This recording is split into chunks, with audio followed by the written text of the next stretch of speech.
Happy new year કાકા.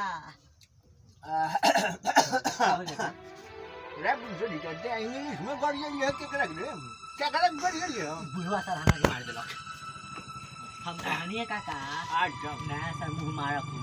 तो अरे मुंह मारो बाई जा जाबा रे सुधा न जा सुन रे आ जय ने सुन बाऊ तानी का पिकनिक मनाव कर लो सुन कोई हाँ काका. का कर लो सुन अरे काका तो बोलिया कोई के नहीं. ये अच्छा का दिया न लो का दी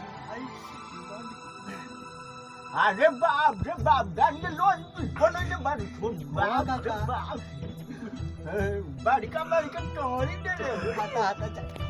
अच्छा कौन आज जनवरी में कहाँ घूमे गए रहत देवया पर. अच्छा देवरा पर चढ़ गए अरे बाप रे बाप ये तो बहुत बढ़िया है